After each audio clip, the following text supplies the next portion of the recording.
कृपया कहानी को पूरी सुने। कहानी अच्छी लगे तो लाइक एंड सब्सक्राइब जरूर करें। कितने से मजनुओं की लाइन थी मेरे पीछे जब मैंने हर्षित से शादी की। मैं चाहती तो कॉलेज के सबसे अमीर या सबसे स्मार्ट लड़के से शादी कर सकती थी, लेकिन मैंने हर्षित को अपना जीवन साथी चुना।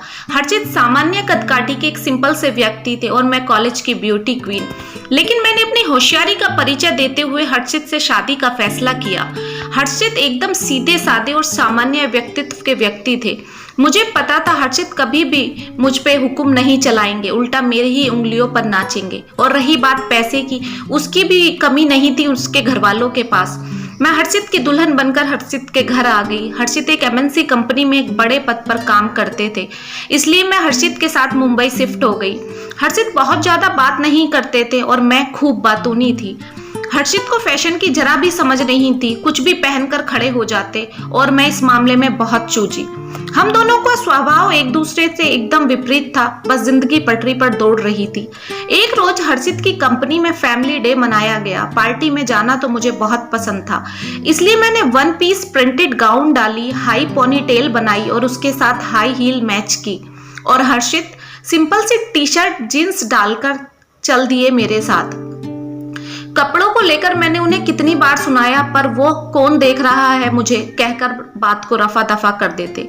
अब तो मैंने उन्हें कहना ही छोड़ दिया। इतनी बड़ी पार्टी में मैं पहली बार गई थी। हर्षित के सहकर्मी हर्षित की बहुत आवभगत कर रहे थे। मेरे पति की कंपनी में इतनी इज्जत है, यह देखकर मैं तो फूल कर कुप्पा हो गई। हर्षित के कुछ सहकर्मी उन्हें अपने साथ डांस फ्लोर पर ले गए। मैं अकेली बैठकर कोल्ड ड्रिंक और स्नैक्स का लुत्फ उठा रही थी। तभी किसी ने पीछे से हेलो मैम, पहचाना मुझे बोला। मैंने पलटकर देखा तो वो हर्षित का सहकर्मी रजत था। हमारी शादी में एक बार मेरी उससे मुलाकात हुई थी, लेकिन मैंने थोड़ा सा भाव खाया। नहीं, मुझे तो नहीं पहचान पड़ी। अरे यार, मिलवाया तो था हर्षित ने मुझे आपकी शादी में। अच्छा, हाँ आया याद, मगर नाम नहीं याद मुझे आपका। जिस नाचीज को रजत कहते हैं। रजत के बात करने का तरीका किसी को भी प्रभावित कर सकता था। नीले रंग के कोट पैंट में कितना जच रहा था वो। इसे कहते हैं ड्रेसिंग सेंस। रजत ने डांस के लिए मेरी तरफ हाथ बढ़ाया। मैं थोड़ी हिचकी और हर्षित की तरफ देखने लगी।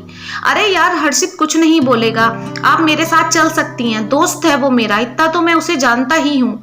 मुझे भी पता था हर्षित कुछ नहीं बोलेंगे, क्योंकि उन्होंने आज तक मेरे पर कोई रोक टोक नहीं की। रजत ने डांस फ्लोर पर जाते ही मेरी कमर में हाथ डालकर मुझे अपनी ओर खींच लिया। मेरे स्तन तेजी से उनके सीने से टकरा गए। मंद मंद रोशनी, धीमी म्यूजिक और उसके परफ्यूम की खुशबू, मुझे जाने क्या हो रहा था। उसकी उंगलियां मेरे बदन पर रेंग रही थी और मैं जरा भी विरोध नहीं कर पा रही थी। हमेशा से मैं इतना ही रोमांटिक पति चाहती थी, मगर हर्षित ऐसे बिल्कुल भी नहीं थे। रजत अपने चेहरे को मेरे चेहरे के पास ले आया, इतना पास कि मैं उसकी एक एक सांस महसूस कर पा रही थी। मेरे पूरे बदन में एक कंपन उठ रही थी। मुझे हर्षित के साथ ऐसा एहसास कभी नहीं हुआ जो रजत के साथ एक ही रात में हो गया। रजत के हाथ मेरी कमर से खिसक कर मेरे नितंबों पर पहुंच गए। मेरा विरोध ना करना उसे साफ साफ संकेत दे रहा था कि मैं भी यही चाहती हूँ। गाड़ी में चलकर बैठते हैं, रजत ने एकदम से मुझसे कहा। मैं समझ गई क्यों, और मैं चुपचाप उसके साथ पार्किंग एरिया की तरफ चल पड़ी। मैं और रजत उसकी गाड़ी में जाकर बैठ गए। गाड़ी में बैठते ही रजत सिगरेट पीने लगा। तभी उसके फोन पर किसी की कॉल आई।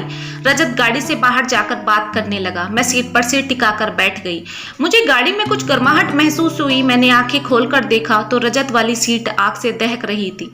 रजत ने सिगरेट के बाद शायद माचिस की तिल्ली गाड़ी में ही छोड़ दी थी। पूरी गाड़ी देखते ही देखते आग में जलने लगी। मैं गाड़ी से बाहर खड़े रजत से मदद की उम्मीद कर रही थी, मगर वो एक कदम भी गाड़ी की तरफ नहीं चला, बल्कि शोर मचाए जा रहा था। हर्षित दौड़कर गाड़ी के पास आए और किसी तरह गाड़ी का शीशा तोड़कर मुझे बाहर निकाला। मेरा चेहरा काफी हद तक जल गया और हर्षित के हाथ जल गए। मैं बुरी तरह डर गई। हर्षित ने मुझे सीने से लगा लिया। हर्षित ने एक बार भी नहीं पूछा कि मैं रजत की गाड़ी में क्या कर रही थी। कितना भरोसा है उनको मुझ पर, और मैं कितना बड़ा गुनाह करने जा रही थी। मेरे जले हुए चेहरे के साथ रजत आज भी मुझे उतना ही प्यार करते हैं। माफ कर देना रजत, मुझे ऐसी गलती कभी नहीं होगी। इतना कुछ बस मन में ही बोल सकती हूँ।